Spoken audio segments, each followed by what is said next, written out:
Terima kasih Bapa dalam surga. Kami akan terus berjalan dalam kebaikan demi kebaikan, pertolongan demi pertolongan yang datang daripadamu. Terima kasih Tuhan. Mari terus ajar kami dengan firman, dan biarlah tanah hati kami tanah yang siap ditabur firman Tuhan. Dalam nama Tuhan Yesus semuanya kita berkata amin. Tepuk tangan bagi Tuhan kita. Haleluya. Silahkan duduk Bapak Ibu saudara-saudara. Selamat pagi semuanya. Shalom. Sekali lagi shalom. Ya, baik, puji Tuhan saudara, saya bersyukur bisa kembali melayani kita. Saya sampai kemarin saudara naik kereta, dan hari ini melayani pagi sore. Nanti sore ada ulang tahun kaum pria berintegritas, puji Tuhan. Juga habis khotbah ini saya akan khotbah nanti di GBI jam 9. Lalu besok kita akan ke Bromo, dan Selasa saya akan ke Banyuwangi melayani suku Osing. Dan sampai dengan hari Minggu mohon dukung doa supaya semua pelayanan sampai hari Minggu diberkati oleh Tuhan. Tepuk tangan bagi Tuhan kita yang ajaib. Haleluya. Saudara, firman Tuhan hari ini kita ambil dari Bilangan pasal yang ke-13. Bilangan 13 ayat 25 sampai 33 saudara. Dari kitab Bilangan 13 ayat 25 sampai dengan ayat 33, ya kita akan membaca secara bergantian saudara ya firman Tuhan. Sekali lagi kita bangkit berdiri, sekali lagi menghormati firman Tuhan. Mari kita baca Bilangan 13 ayat 25 sampai ayat 33. Saya baca ayat yang ganjil, saudara baca ayat yang genap. Sesudah lewat 40 hari pulanglah mereka dari pengintaian negeri itu. Silakan ayat 26.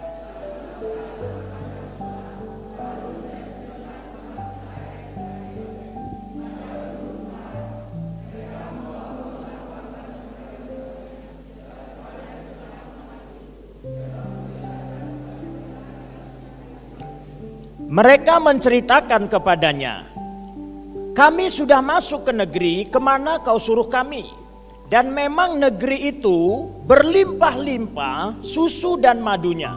Dan inilah hasilnya.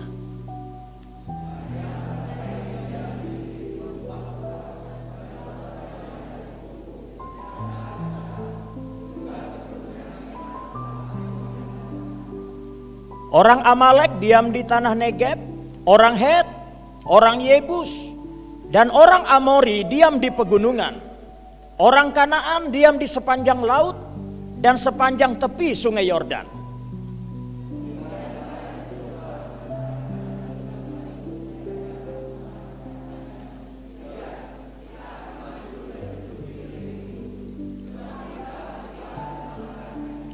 Tetapi orang-orang yang pergi ke sana bersama-sama dengan dia berkata, kita tidak dapat maju menyerang bangsa itu, karena mereka lebih kuat daripada kita.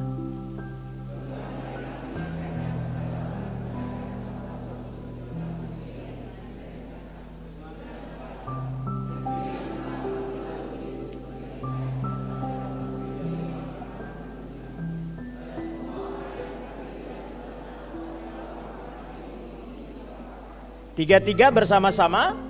Juga kami lihat di sana orang-orang raksasa, orang enak yang berasal dari orang-orang raksasa, dan kami lihat diri kami seperti belalang, dan mereka juga mereka. Ya, silakan duduk saudara. Kita sudah baca firman Tuhan, dan saudara ini adalah kisah ya, bagaimana bangsa Israel itu dipimpin oleh Tuhan keluar dari Mesir, ya, lalu menuju kepada tanah perjanjian, kepada tanah Kanaan. Ya, ini saudara berbicara juga tentang hidup kita. Ya, Mesir itu berbicara tentang dunia, Mesir itu berbicara tentang dosa, Mesir itu berbicara tentang hidup dalam daging, bahkan Mesir itu berbicara tentang penyembahan berhala. Ya, lalu kemudian Tuhan memimpin Musa untuk membawa kepada mereka ke tanah perjanjian atau tanah Kanaan. Nah, dikatakan tadi bahwa ketika mereka utus 12 pengintai, Ya, maka hasil dari tanah Kanaan itu ternyata luar biasa. Ya, di sana dikatakan berlimpah-limpah susu dan madu.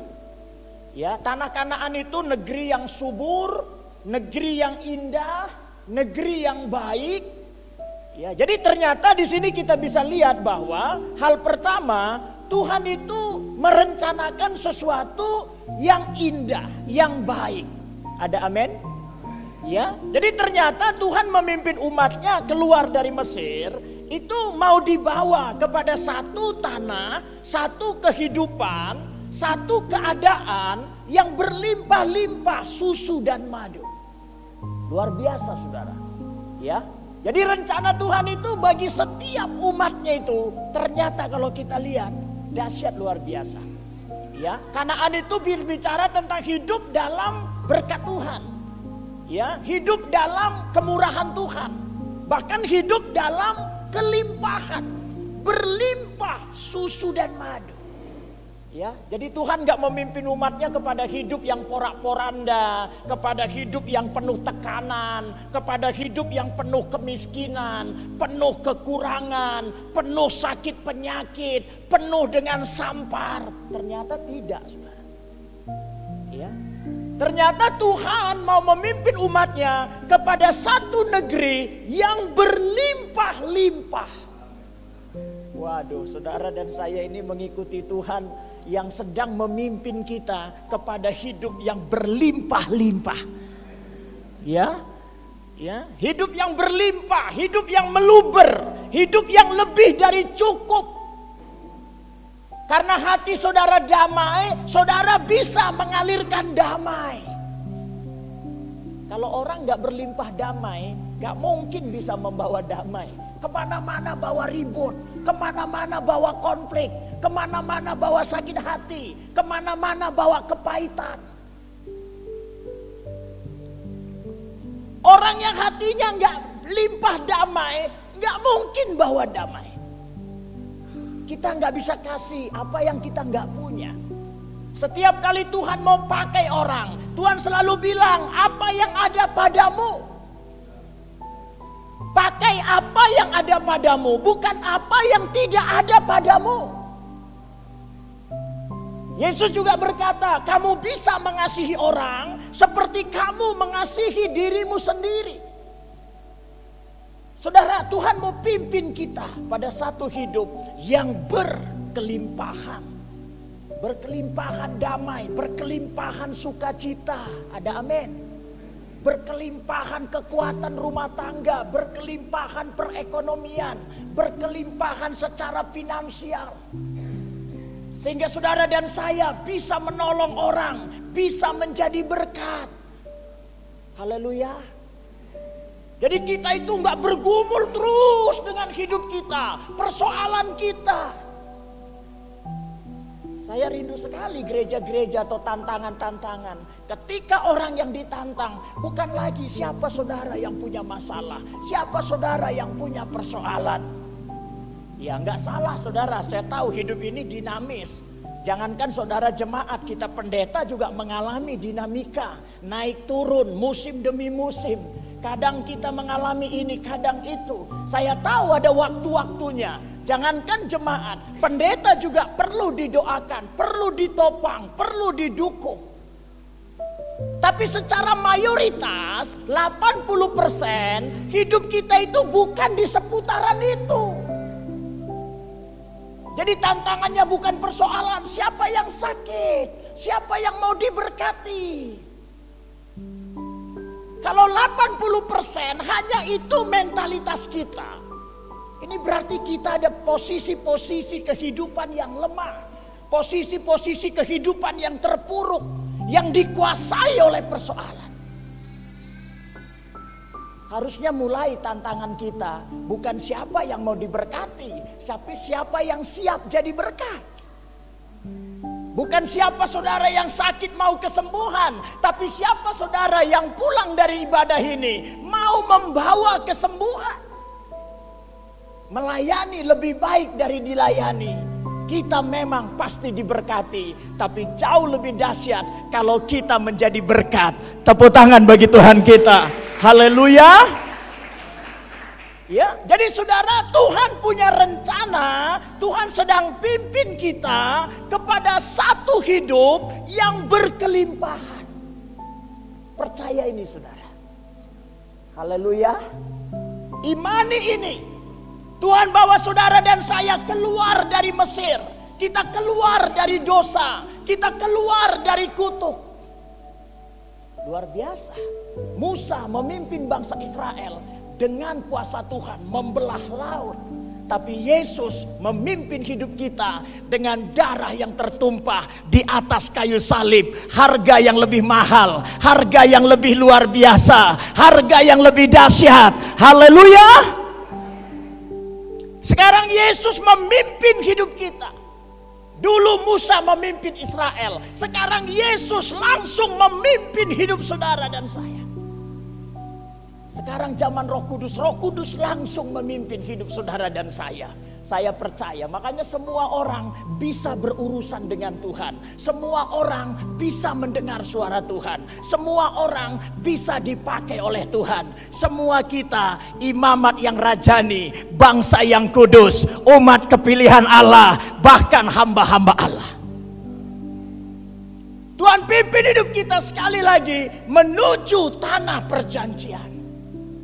Itu bicara tentang hidup yang berkelimpahan, bahkan yang lebih jauh, Kanaan bicara sorgawi. Sampai saudara dan saya nanti finishnya, akhirnya tinggal di surga penuh kelimpahan.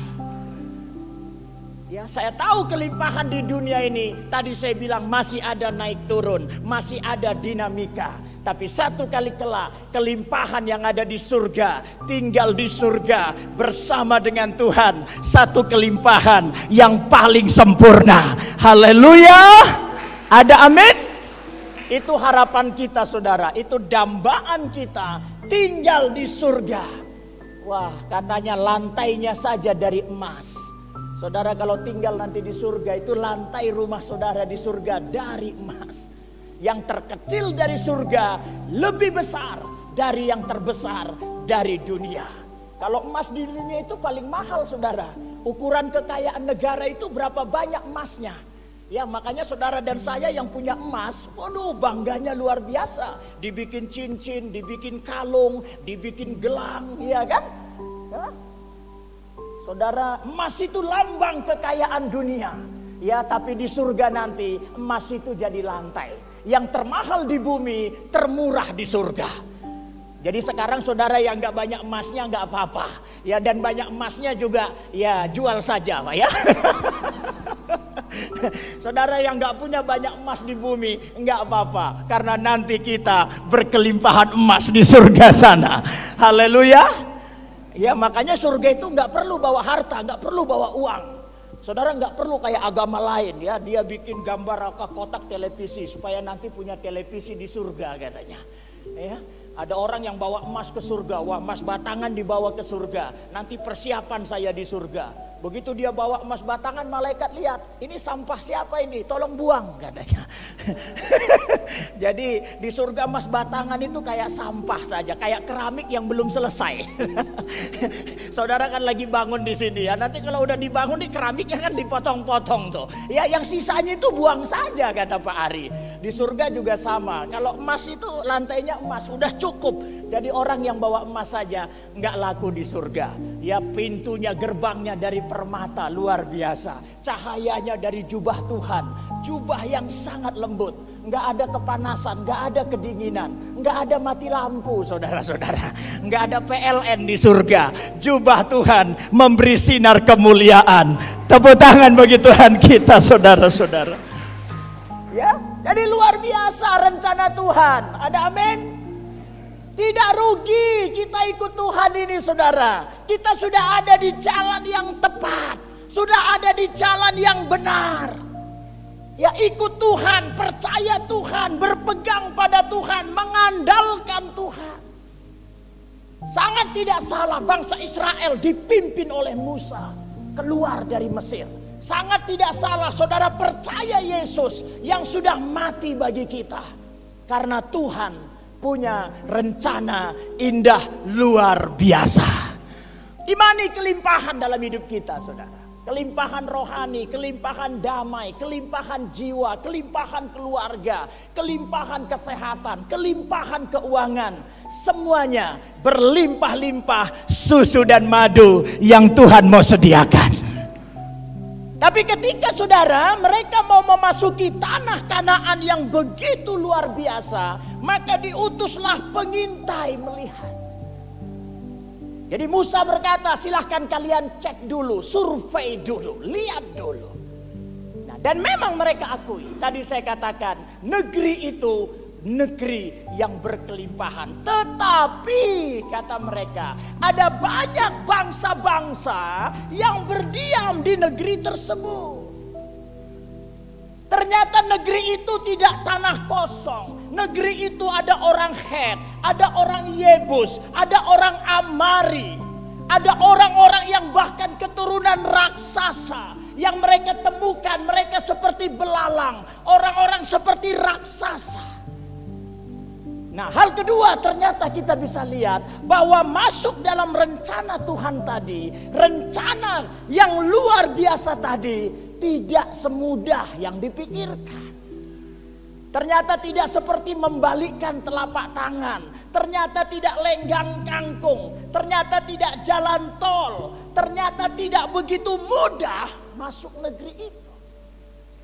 Karena ada banyak bangsa-bangsa yang lain yang bukan kelompok mereka. Banyak tantangan-tantangan. Nah, maka saudara dan saya juga hidup dalam Tuhan ini, kita akan banyak juga menghadapi tantangan. Ada amin? Tapi sebenarnya tantangan bukan masalah. Orang Kristen itu sebenarnya nggak boleh bermasalah. Bolehnya menghadapi tantangan.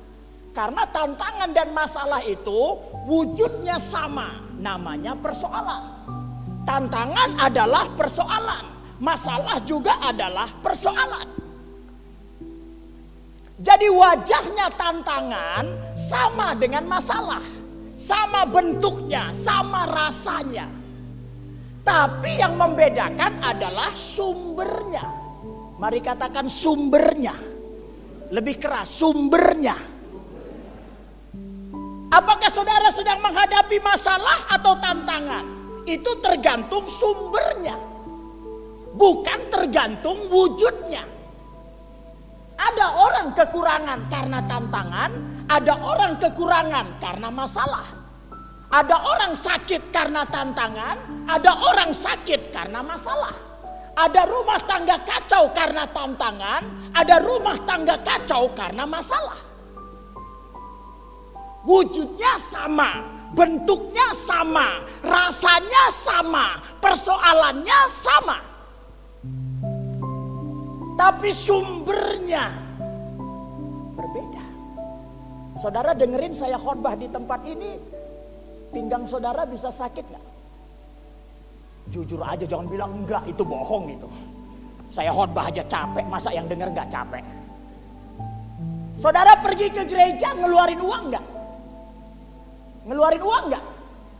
Apa bensin saudara sampai ke gereja gak berkurang? Ngeluarin uang. Gak ke gereja ngeluarin uang gak? Sama, berarti ke gereja ngeluarin uang. Gak ke gereja juga uang keluar. Tinggal Anda pilih, uangnya mau keluar di gereja atau di luar gereja. Uangnya tetap keluar toh, uangnya tetap berkurang toh. Tapi sumber keluarnya yang mana? Saya bilang kalau uang saudara keluar di gereja itu tantangan. Tapi kalau uang saudara keluar di luar gereja itu masalah. Saudara dengerin saya khotbah, sakit pinggang. Saudara nanti nonton TV 2 jam. Pasti sakit pinggang. Betul gak? Tinggal saudara pilih. Mau pinggangnya sakit karena dengerin khotbah, atau pinggangnya sakit karena nonton sinetron. Kalau pinggang saudara sakit karena kebenaran, itu tantangan. Tapi kalau pinggang saudara sakit karena masalah, karena nonton TV, itu masalah. Sakit pinggangnya sama. Tapi kalau tantangan, kita bersama Tuhan. Ada amin? Kalau masalah, Anda urus sendiri. Sayangnya kalau dikumpul semua persoalan di gereja, lebih banyak dari masalah. Anak-anak nakal bukan karena tantangan, anak nakal karena masalah. Karena banyak anak-anak nakal, sekalipun orang tua sudah melakukan bagiannya, tapi lebih banyak anak nakal karena orang tua tidak melakukan bagiannya. Nah, kita itu nggak boleh bermasalah, karena masalah itu, saya salah, makanya masalah. Makanya masalah, saya salah. Ada yang salah di hidup kita. Ada perempuan hamil setelah menikah. Ada perempuan hamil belum menikah. Ayo, mana masalah, mana tantangan ini? Ya, banyak orang hamil sudah nikah. Itu tantangan. Sama kan capeknya? Orang hamil nikah nggak nikah sama nggak? Sama nggak capeknya? Sama. Malah kadang-kadang masalah lebih berat. Tapi banyak orang hamil sebelum menikah. Hamil sebelum menikah itu masalah. Hamil setelah menikah itu tantangan. Hamilnya sama. Bisa paham? Makanya sebenarnya umat Tuhan itu nggak boleh bermasalah. Karena masalah adalah karena kita salah. Harusnya kita menghadapi tantangan. Tetap ada persoalan. Kita nggak muluk-muluk. Oh, dalam Tuhan nggak ada masalah. Dalam Tuhan semuanya aman. Tidak. Tetapi persoalan dalam Tuhan, persoalan karena kebenaran, itu semua tantangan. Yang membedakan apa? Dalam tantangan ada Tuhan, dan pasti Tuhan tolong kita. Dalam masalah tidak ada Tuhan. Jadi pastikan hari ini semua persoalan, problem, pergumulan kita bukan dari masalah, tapi pastikan semua persoalan kita dari tantangan. Bukan karena kita salah, tapi justru karena kita melakukan kebenaran. Waktu rasul-rasul beritakan Injil, mereka memuji Tuhan di penjara. Rantai-rantai lepas, palang-palang besi lepas. Dan mereka tidak kabur, mereka tidak lari. Sampai kepala penjara mau bunuh diri. Dia bilang, jangan, kami masih ada. Kami tidak lari. Sudah lepas semua, mereka tidak lari. Saya sama Pak Ari ini paling sering pelayanan penjara. Dan saya bilang sama mereka, dulu rasul-rasul memuji, rantai-rantai besi lepas. Kenapa kalian tadi memuji kancing baju saya tidak lepas? Jangankan rantai-rantai besi, kancing baju aja nggak lepas. Apa bedanya kalian dengan rasul-rasul? Rasul-rasul di penjara karena kebenaran. Rasul-rasul di penjara karena pemberitaan Injil. Tapi sekarang narapidana di penjara karena kriminal, karena dosa. Makanya ada dua solusi persoalan. Satu mujizat, dua bertobat. Sayangnya orang Kristen ini terlalu kurang pinter. Kurang pinter itu bodoh. Ya, bodohnya orang Kristen itu di mana? Karena kita merasa semua persoalan harus dijawab dengan mujizat. Sakit, mujizat. Rumah tangga kacau, mujizat. Kurang berkat, mujizat. Sumbernya ada dua, kok solusinya cuma satu. Karena sumbernya ada dua, solusinya juga dua. Kalau persoalannya karena tantangan, itu mujizat, pasti. Karena dalam Tuhan itu apa? Orang benar tidak boleh dihukum, orang salah tidak boleh dilepaskan. Beda dengan hukum dunia, orang benar bisa dihukum, orang salah banyak yang lepas. Karena hukum dunia itu bengkok, bisa dibeli, bisa ditekuk, bisa dibayar, bisa disogok.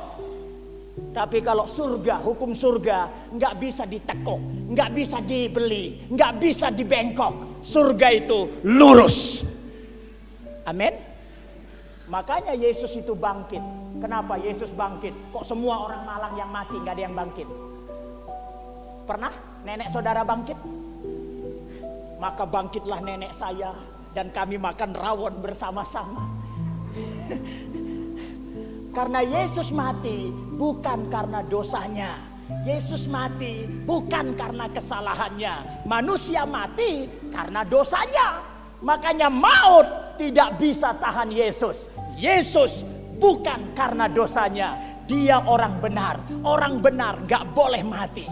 Makanya kematian tidak bisa mengikat Yesus. Tidak bisa menahan Yesus. Kematian saja tidak bisa menghukum orang benar, apalagi yang lain.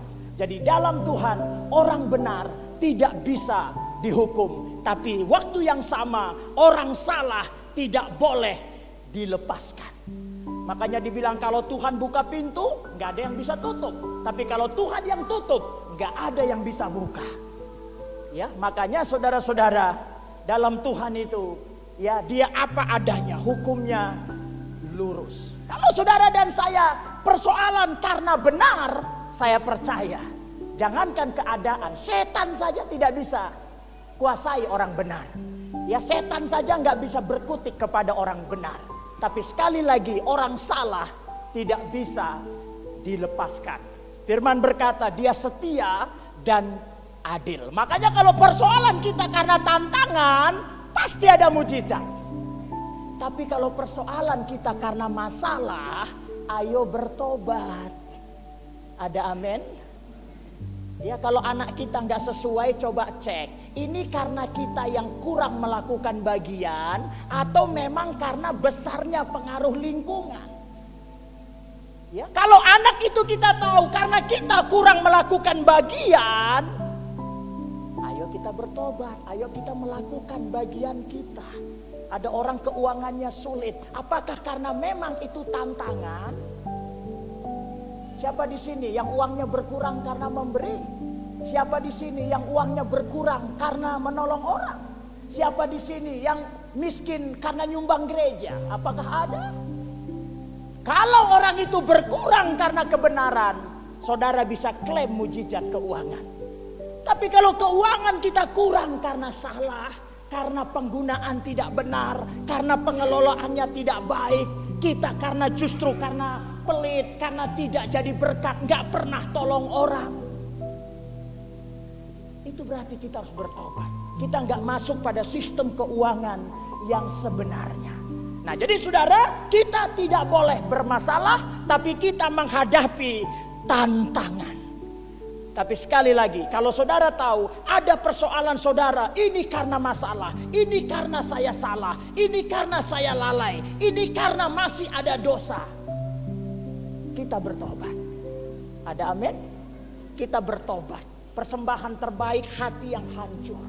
Kita datang sama Tuhan, aku salah Tuhan, ampun Tuhan, sucikan aku Tuhan, kuduskan aku, ampuni aku. Kalau saudara tahu persoalan saudara karena masalah, karena ada yang belum beres dalam hidup kita, kita bertobat. Bertobat itu juga akan membawa pemulihan. Tapi kalau saudara tahu ini karena tantangan, saya tidak salah, nah itu berarti saudara bisa klaim mujizat. Jadi ada dua sumber persoalan, satu masalah, satu tantangan. Masalah karena kita salah, tantangan justru karena kita benar. Sekarang selidiki persoalan saudara, entah ekonomi, entah kesehatan, entah apa. Saudara coba selidiki, ini masalah atau tantangan. Dan di gereja sebenarnya sekali lagi tidak boleh kita berkata siapa saudara yang bermasalah, kecuali kita mau suruh dia bertobat. Karena 80% harusnya warga gereja bukan menghadapi masalah, tapi menghadapi tantangan yang dari iblis, yang dari dunia, yang dari orang benci kita, yang ada dari luar kita. Ya, kita berisik karena gereja, itu tantangan. Orang juga benci kita bukan karena kita berisik karena gereja. Ya, jadi semuanya bisa datang dalam bentuk persoalan, tapi sumbernya itu yang menjadi utamanya. Sekali lagi, pastikan kita semua tidak menghadapi masalah. Sekali lagi, kalau kita tahu itu masalah, bertobat, bereskan, kembali kepada kebenaran. Tapi kalau kita tahu itu tantangan, kita tagih janji Tuhan, kita klaim janji Tuhan, pasti ada berkat Tuhan, mujizat dari Tuhan, kebangkitan dari Tuhan. Haleluya. Ketika mereka mau masuk tanah Kanaan, menghadapi tantangan-tantangan. Kadang-kadang tantangan kita itu terasa besar, lebih besar dari kita. Mereka seperti raksasa, seperti Daud melawan Goliat, tidak sebanding, tidak seimbang. Tuhan, saudara, kadang-kadang kasih kita tantangan. Sekali lagi ya, bukan masalah. Ya, bukan masalah, tapi Tuhan biarkan kita menghadapi tantangan. Karena berkat Tuhan juga yang disediakan adalah besar. Ada amin. Ya, berkat Tuhan yang disediakan adalah besar.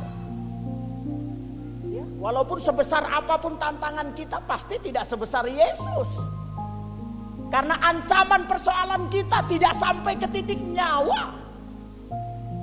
Siapa saudara yang terancam nyawanya karena kebenaran? Belum. Siapa kita yang terancam nyawanya karena pelayanan? Belum. Ya, makanya dulu ketika kami mau keluar sekolah Alkitab, itu kami diberikan tugas membaca satu buku kecil dengan biografi dan pelayanan namanya David Livingstone. Hamba Tuhan David Livingstone, bagaimana dia pelayanan ke pedalaman. Pokoknya kalau kita baca David Livingstone, kita ini nggak akan pernah mengeluh. Karena yang dia alami jauh lebih sukar dari kita. Anak istrinya mati karena penginjilan, dibunuh oleh orang-orang. Ya, sampai dia matinya pun berlutut. Benar-benar habis. Setelah dia mati, ditulislah di pedalaman itu, ketika David Livingstone datang, tidak ada orang Kristen di sini. Tapi ketika David Livingstone meninggal, tidak ada orang kafir di sini. Semua dimenangkan untuk kemuliaan Tuhan. Tapi nyawa keluarganya, nyawanya sendiri jadi taruhan. Kami disuruh baca itu.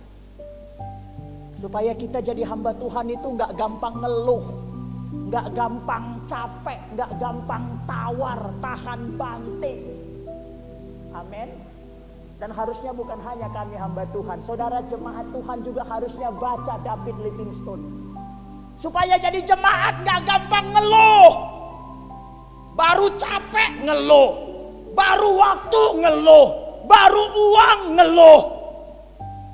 Ke gereja gerimis ngeluh, nanti panas ngeluh. Anda mau apa? Ya musim hujan ya dingin, musim panas ya panas, lewatin aja bersama Tuhan. Ada amin.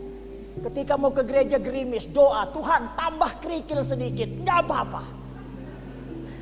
Ini baru hujan air aja sudah ngeluh. Tambah kerikil sedikit, saya akan tetap jalan. Haleluya. Maka saudara akan merasakan ada helm di atas kepala saudara. Hujannya tetap turun, tapi kok kita nggak basah ya? Oh, karena ada tudung kemuliaan. Haleluya. Ngeluh tuh hati-hati loh saudara, hukumannya mati loh. Iya, bersungut-sungut itu, mereka bersungut-sungut, itu Tuhan datangkan ular.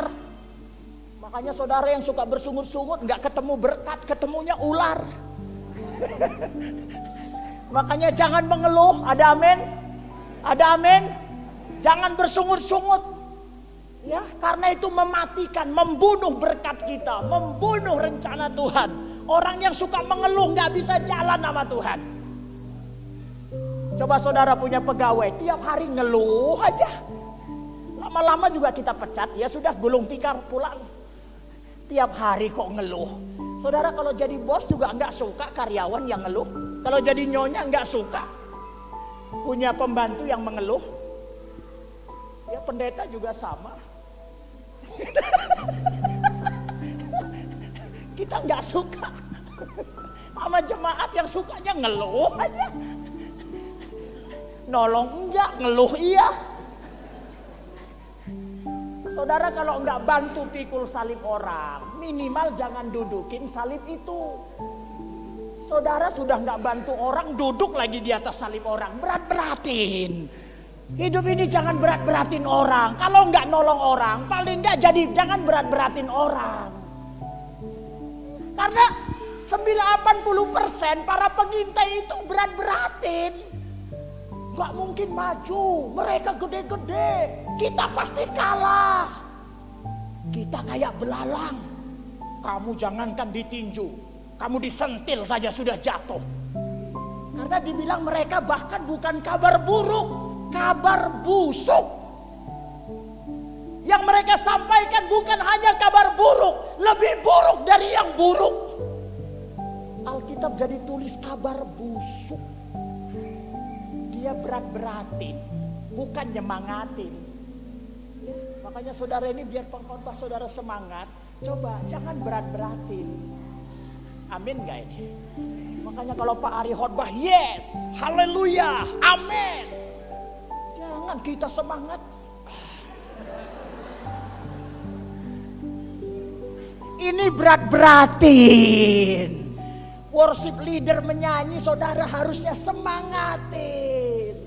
Haleluya, amin, yes, puji Tuhan. Jangan pelit tepuk tangan. Tepuk tangan aja pelit, gimana duit? Tepuk tangan tuh gratis, itu aja pelit. Makanya pengkhotbah di Indonesia itu lebih hebat dari pengkhotbah luar negeri sebenarnya. Pengkhotbah di luar negeri nggak mau khotbah kalau ada bangku depan yang kosong, nggak mau. Itu pengkhotbah luar negeri loh, yang hebat-hebat, yang pinter-pinter, makanannya keju. Kalau kita ini anak singkong semua. Mereka yang pinter aja nggak mau khotbah kalau belakang itu penuh, tapi di depan ini nggak ada orang. Emang enak khotbah lihat begini? Tapi orang Indonesia di depannya kosong semua, di belakangnya lucu. Makanya saya sering bilang, Tuhan, hamba Tuhan di Indonesia itu Tuhan urapi 3 kali lipat. Pendeta luar negeri nggak mau khotbah kalau masih ada yang berdiri, nggak ada. Yang masih berdiri jalan-jalan nggak mau khotbah, berhenti khotbah, duduk dulu, rapi semua. Anda rapi aja masih ada setan. Emang kalau ada sungguh-sungguh di sini udah pasti betul? Oh, enggak, ada iblis.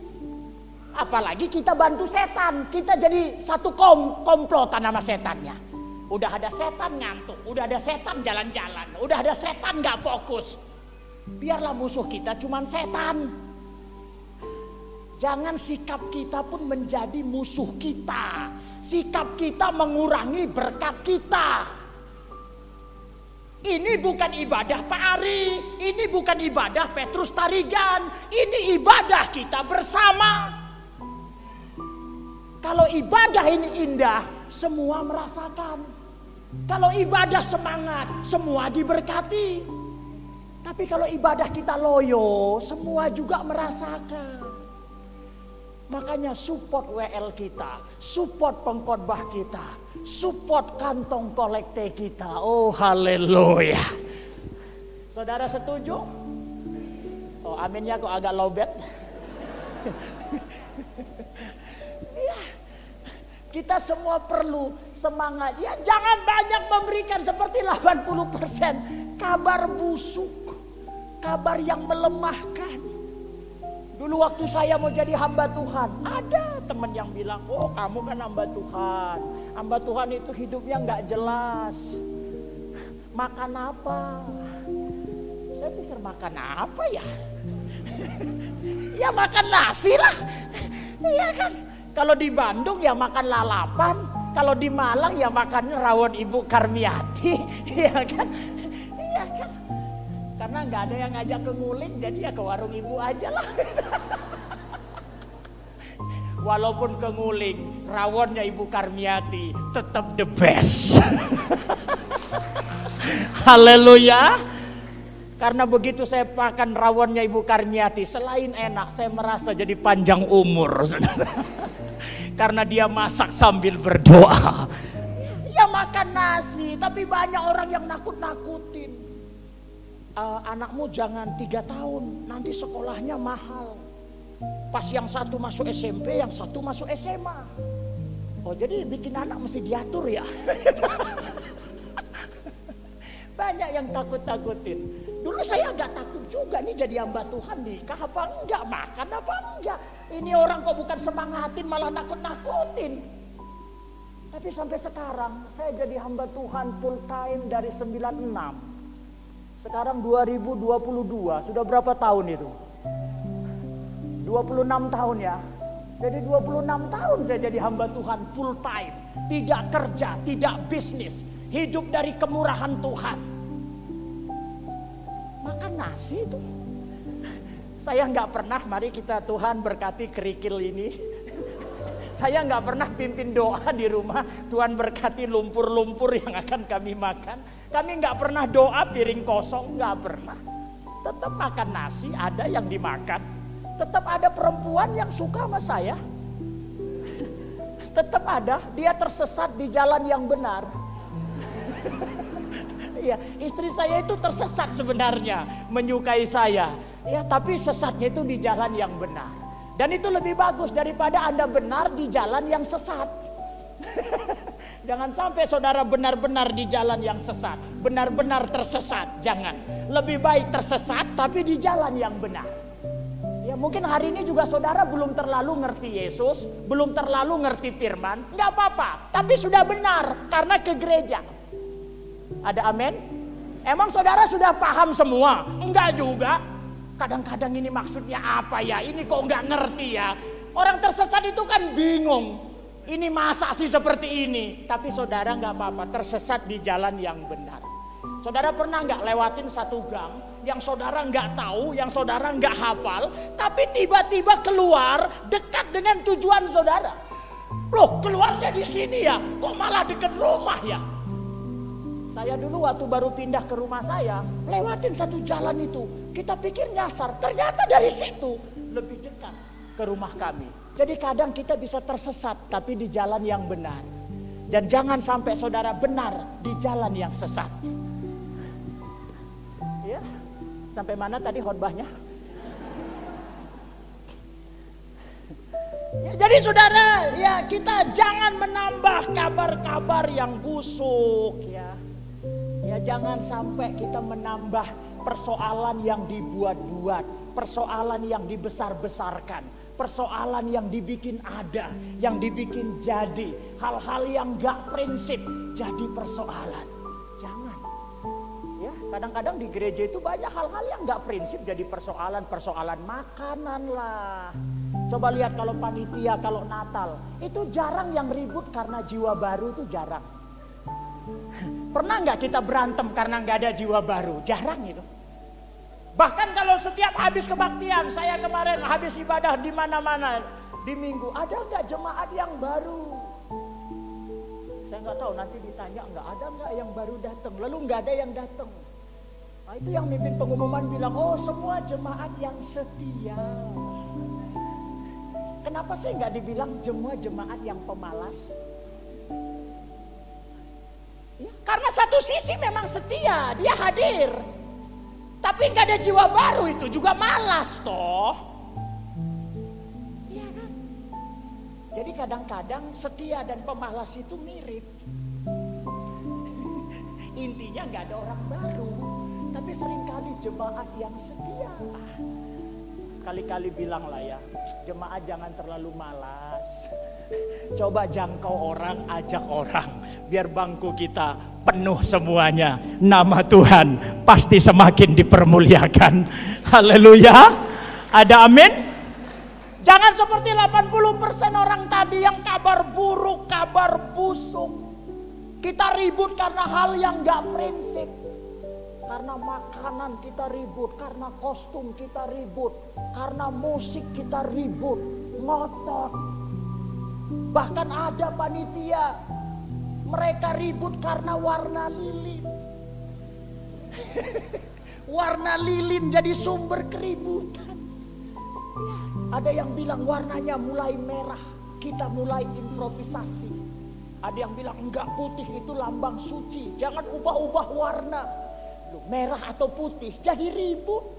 Ngotot. Kalau saya di situ saya bilang, kamu mau merah apa putih? Merah, ya udah merahkan aja. Perkara lilin doang. Apalah lilin. Tapi kita nggak ribut karena nggak ada jiwa baru. Kita nggak ribut karena manusia. Padahal manusia tujuan kita. Manusia target kita. Jadi sekarang gak usah terlalu ribut untuk hal-hal yang tetek bengek, sepele, gak usah. Tapi mari kita tahu persoalan utama adalah jiwa. Manusia memenangkan jiwa. Haleluya. Ada amin? Kita merasa gagal kalau nggak ada jiwa baru yang kita menangkan. Kita merasa gagal. Lebih baik semuanya nggak beres asal ada jiwa-jiwa. Saudara coba lihat Yesus menangkan jiwa itu. Babi-babi nggak dipedulikan. Satu orang gila itu loh tumbalnya 2.000 babi. 2.000. Kalau satu babi 1 juta itu 2 miliar. Itu babi saudara kah? Nah, makanya saudara setuju karena bukan babi kita. Coba kita si pemilik babi, gimana perasaan kita? Saya mikir-mikir baca Alkitab, ini yang punya babi mana ya? Gitu. Karena itu uang yang besar, 2 miliar. Kalau satu babi 1 juta. Sekarang harga babi naik terus. Iya. Karena dulu dia di agama lain gak makan babi. Begitu Anda menangkan jadi Kristen makan babi. Jadi konsekuensi menangkan jiwa, pemakan babi bertambah. Itu loh logikanya. Iya, iya. Jadi efek menangkan jiwa itu pemakan babi bertambah. Hukum ekonomi ketika permintaan lebih banyak dari persediaan, harga naik. Kalau permintaan lebih kecil dari persediaan, harga turun.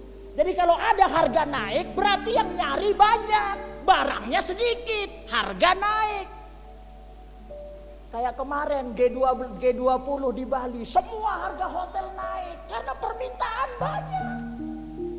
Sama, orang banyak makan babi, persediaan babi berkurang. Makanya salah satu bisnis yang baik sekarang dan ke depan, peternakan babi. Jadi saudara yang bingung mau bisnis apa, ternak babi aja.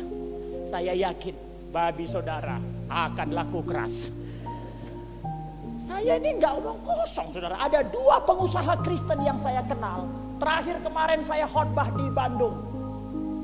Dia bikin peternakan babi. Dan di Bali, ya di Bandung susah. Kalau di Bandung kita punya ternak babi, kita diserbu. Makanya di Bandung itu yang ternak babi haji. Anda jangan heran, pengusaha babi di sana bukan Kristen. Dia bilang kami jual babi, tidak makan babi. Jadi ternyata makan babi itu haram, jual babi tidak haram. Jadi peluang bisnis kita sudah dirampas sama mereka, saudara-saudara. Saudara masih jual kangkung, mereka udah jual babi. Padahal itu pangsa pasarnya kita. Ya, tapi kalau di Bali itu aman. Ya, ada teman kita mulai peternakan babi, saudara. Ya, karena harga babi naik terus. Saya bayangkan 2.000 babi kalau sejuta 2M. Kalau 2 juta 4M. Ya, tapi kita kesampingkan dulu lah soal bisnis babi. Tapi Tuhan gak sayangkan apapun demi ada jiwa ini. Amin. Nggak pikirin uang, nggak pikirin harga babi, ya demi jiwa. Dan yang dimenangkan orang gila. Ternyata nilai jiwa orang gila aja miliaran. Saudara waktu bertobat lagi gila, apa udah waras? Orang gila aja miliaran, apalagi orang waras. Itu sangat berharga. Makanya kita ini semuanya berharga. Ada amin? Jadi yang penting tuh ada jiwa yang Anda jangkau. Jangan pikirin uang. Kita kalau pelayanan ya keluarin uang. Ya saya beli tiket kereta ya pakai uang. Nggak bisa pakai bahasa roh. Saya nggak bisa telepon travel lalu saya bahasa roh ya kan. Hinnaralahu maralahu. Travelnya nggak terima bahasa roh. Saya yakin Pak Ari beli semen ini ke toko bangunan itu nggak pakai bahasa roh. Saya yakin tuh bawa uang. Bahasa roh itu di kamar doa, keluar ketemu travel nggak terima bahasa roh. Ini apa katanya? Keluar uang ya keluar uang, nginjilin orang keluar uang, besuk ya keluar bensin, traktir orang ya keluar uang. Tapi sekali lagi itu bukan uang masalah, itu uang tantangan. Itu bukan roti, itu benih akan tumbuh. Ada amin? Ya, jangan saudara keluarin uangnya untuk yang lain-lain, untuk pesta. Saya kasihan lihat orang Batak, orang Toraja, mohon maaf nih. Uangnya lebih banyak habis untuk adat. Ya, untuk adat. Waktu saya ke Toraja itu, satu kerbau itu bisa ratusan juta. Dan mereka senang kalau di pintu rumahnya itu ada tanduk kerbaunya. Jadi mengukur kehormatan orang di sana. Berapa banyak tanduk kerbau. Kalau 5 berarti 5 kerbau. Maaf nih ya kalau ada orang dari Toraja ya. Saya pikir itu satu kerbau, satu Innova itu. Iya loh, ratusan juta, itu lebih dari Avanza loh. Jadi kalau di sana 5 tanduk, itu udah 5 mobil. Saya pikir kenapa ya mereka belinya kerbau, kok nggak mobil ya? Kalau mobil dia bisa naik mobil, dia bisa jemput jemaat. Ini tanduk kerbau. Ya karena saya bukan orang Toraja, mohon maaf. Cuman saya tahu begitu banyak uangnya untuk adat. Kadang-kadang dia beli kerbau, nggak punya mobil.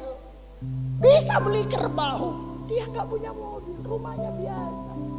Saya mau bilang, sadar nggak sadar, seringkali uang kita. Kami Batak juga sama, nikah Batak ideal itu Pak Jokowi, 13 adat, 13 fase. Jangankan ngikutin, mikirnya aja 13 loh. Itu kayak jalan 13 kilometer loh itu. Saudara coba pikir jalan ke Batu, jalan kaki. Aduh, adat itu melelahkan. Apalagi orang Batak, semua harus ngomong.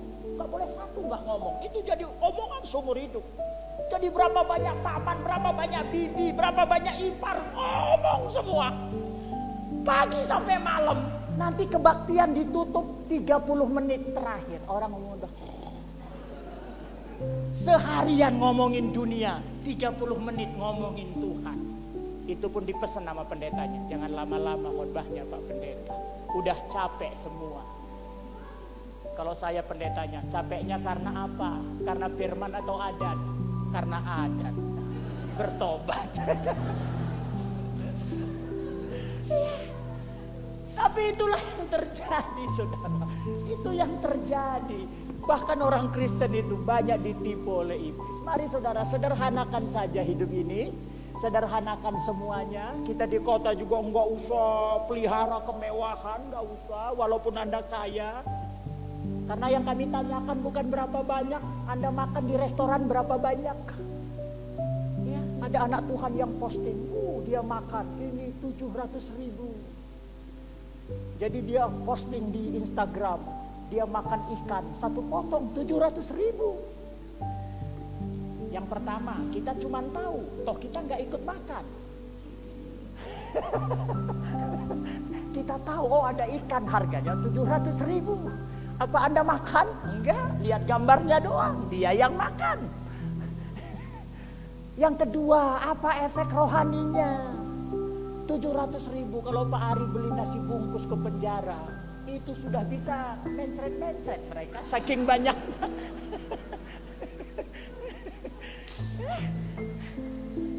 Ada orang karena uangnya banyak pelihara ikan koi.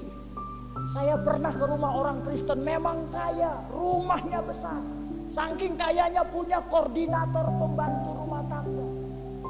Bayangin, dia nggak punya pembantu, Bu, dia punya koordinatornya. Bayangkan, berarti pembantunya banyak. Kayak rumah saudara. Saudara punya koordinator pembantu rumah tangga. Jadi kalau kita mau cari pembantu, nggak nyari pembantu, mana koordinatornya? Oh coba. Dia punya ikan koi puluhan. Dia bilang sama saya, Pak Pendeta tahu ini 25 juta satu ekor. Oh gitu ya. Jadi berapa ekor? Ini puluhan Pak Pendeta. Jadi gini-gini aja udah miliaran ini ya. Gini-gini aja, cuma lihat ikan koi selenang sana, selenang sini. Saya kadang-kadang nggak usah kayak begitu. Ya, kalaupun saudara suka koi ya pelihara aja satu yang 30.000, warnanya sama aja. Sama aja. Toh saudara kan kayak fotografer, yang tahu jelek itu fotografer. Orang standar buat kita foto aja sama aja. Amin gak sih? Kita ini kan bukan fotografer, kita ini ada orang pelihara burung tuh. Cuit. Satu ekor 30 juta. Cuman untuk dengar suara burung cuit-cuit doang. Orang ini perlu pertolongan ya, nggak cukup Roh Kudus penghiburannya, perlu suara burung. Padahal Alkitab bilang Roh Kudus penghibur kita, nggak perlu burung. Amin. Tapi dia perlu suara burung. Kalau enggak, kurang bahagia. Saya kasihan sama Roh Kudus, berarti Roh Kudus masih lemah. Perlu ditambah suara burung. Aduh, aneh-aneh emang. Orang kalau miskin itu aneh, kaya juga aneh ternyata. Ada lagi yang suka motor gede itu. Ya, ada orang kaya suka banget motor gede. Dia udah tua tapi tetap suka. Udah nggak bisa naik. Saking tuanya jatuh karena berat. Saudara tahu apa yang dilakukan? Tiap pagi dia ngopi, disuruh pegawainya nyalain motornya. Jadi dia dengar duduk. Dia nggak naik. Dia cuma dengar duduk. Aduh, kalau bisa tepok jidat, saya tepok jidat. Ini apaan? Dia bilang kalau belum dengar suara motor kurang bahagia. Saya kasihan, berarti firman Tuhan itu salah. Berarti baca Alkitab itu nggak bikin dia bahagia. Perlu duduk. Jangan tambah persoalan karena hal-hal yang nggak penting. Ada amin? Ya, jadi kuasai diri kita, kuasai hidup kita. Dan target kita adalah ada jiwa, ada orang, ada manusia. Amin. Biar kita sederhana, ada manusia yang kita menangkan. Manusia lebih mahal dari harta. Memenangkan, bawa mereka. Dan jangan pikirin tadi nilai ekonomi. Tuhan Yesus juga nginjilin perempuan Samaria tengah hari. Orang Yerusalem, orang Samaria itu nggak boleh ngomong, nggak boleh bergaul secara adat. Dikotak-kotakan. Seperti di luar negeri, orang kulit putih, kulit hitam nggak boleh bersama. Makanya penginjil besar Billy Graham itu nggak mau khotbah kalau nggak dicampur. Kalau dia lihat kulit hitam kanan, kulit putih kiri, dipisah, nggak mau khotbah dia. Tuhan nggak seperti ini. Tuhan bagi semua, dicampur. Nah, kita juga jangan orang Jawa, orang Batak, orang Chinese juga kumpul orang Chinese, nggak perlu. Yesus bagi semua, semua bagi Yesus. Ya saya kebetulan dilahirkan jadi orang Batak, ya mau bagaimana? Saya juga nggak daftar dulu lahir. Saudara pernah waktu lahir daftar, Tuhan saya mau lahir nih di Malang ya Tuhan. Nggak pernah kita daftar ya jadi orang Jawa, jadi orang Batak, jadi orang Chinese, ya sudah. Ya. Dan kita nggak bisa berdoa supaya berubah. Ya Tuhan ubah saya jadi orang Chinese. Nggak bisa. Karena satu yang nggak bisa diubah doa, namanya kodrat, penetapan, kehendak Bapa, nggak bisa diubah. Yesus aja doanya nggak mengubah kehendak Bapa. Maka dia bilang kalau boleh Tuhan lalukan cawan ini. Kalau boleh, tapi kehendakmu itu lebih kuat. Makanya saudara kalau berdoa juga jangan lawan kehendak Tuhan. Ngerti kehendak Tuhan, doakan kehendak Tuhan. Bukan lawan kehendak Tuhan. Amin. Oh Tuhan kenapa kau ciptakan aku perempuan ya Tuhan. Ya itu kehendak Tuhan, ya nerima aja. Tapi kok sifat saya kayak laki-laki ya ubah. Bukan Tuhannya yang ubah. Iya. Karena sekarang ini perlu kesadaran ini. Karena sekarang LGBT itu coba lihat. Laki-laki suka sama laki-laki. Perempuan suka sama perempuan. Sampai di Bekasi dulu ada cerita, setelah 6 bulan istri saya ternyata laki-laki. Istri saya laki-laki loh. Karena sekarang banyak laki-laki lebih cantik dari wanita. Wanita itu sudah kalah, Anda masih berjerawat. Banyak laki-laki nggak punya jerawat. Coba lihat, pergi saudara ke Thailand, lihat film Thailand. Laki-laki langsing semua, cantik-cantik. Sekarang nih laki-laki makin cantik, perempuan makin ganteng. Makin aneh-aneh saudaraku ya. Ya, jadi jangan berat-beratin dengan hal-hal adat, budaya apa semua. Jangan berat-beratin. Target kita manusia dimenangkan. Yesus mati bagi manusia. Ada manusia yang dijangkau untuk kemuliaan Tuhan. Tepuk tangan untuk Tuhan kita. Semakin hebat hidup kita, semakin banyak yang bisa kita jangkau. Semakin besar hidup kita, semakin besar yang bisa kita jangkau. Ya saudara, ya khotbah saya ini tidak bisa habis. Ini sebenarnya baru pembukaan loh ini. Tapi waktu kita yang sudah habis. Ya, ini saya teringat teman saya khotbah di gereja-gereja kota itu khotbah 35 menit. Jadi begitu pendeta naik langsung 35, 34, 33, 35 menit. Saya sampai bilang kalau saya nggak turun gimana? Maaf om, kami turunin. Kejam sekali gereja ini. Ada teman saya, dia suka khotbahnya panjang. Dia bilang om khotbah 35 menit ya. Dia bilang saya biasa 1,5 jam loh. 35 menit itu baru pembukaan. Anda tahu apa kata gerejanya? Ya udah om, khotbah pembukaan aja, nggak apa-apa. Yang penting 35 menit. Di sini sih bebas, nggak ada waktu, nggak ada apa-apa. Iya, tapi saya tahu muka saudara kayak sudah lelah semua. Ya tahu dong, kita ini udah 26 tahun di mimbar. Lihat muka jemaat kita udah tahu. Ini baru punya utang, kita tahu. 26 tahun loh kita di depan jemaat. Sama dengan saudara kalau jadi guru 26 tahun. Udah tahu ini murid bakal nakal, ini bakal baik. Ya Ibu Karniati itu udah puluhan tahun. Ada muka orang dia udah tahu. Ini pasti rawon, ini mukanya mirip pecah. Udah tahu. Oh ini udah tahu udah puluhan tahun. Saudara yang di sini udah puluhan tahun masa sih nggak tahu Pak Ari? Hah? Kapan Pak Ari banyak uang, kapan lagi nggak banyak? Anda tahu nggak? Atau pura-pura nggak tahu? Makanya kalau kelihatan Pak Ari perlu uang, coba ditambahlah persembahannya. Dia terjawab sedikit, begitu.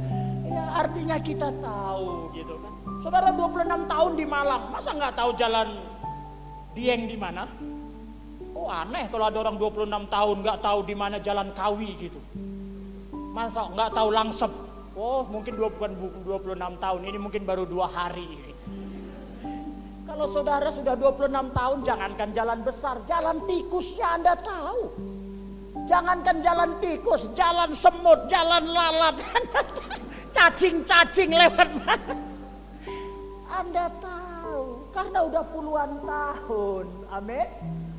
Kita juga udah puluhan tahun di mimbar. Jadi saudara nggak usah tutup-tutupi di mata kita. Kita tahu. Tapi paling tidak hari ini rencana Tuhan besar bagi kita. Sekalipun banyak tantangan, jangan dibesar-besarkan. Maju saja dan menjangkau tanah perjanjian kita. Jiwa-jiwa dimenangkan untuk kemuliaan Tuhan. Tepuk tangan bagi Tuhan. Mari pemusik boleh maju ke depan.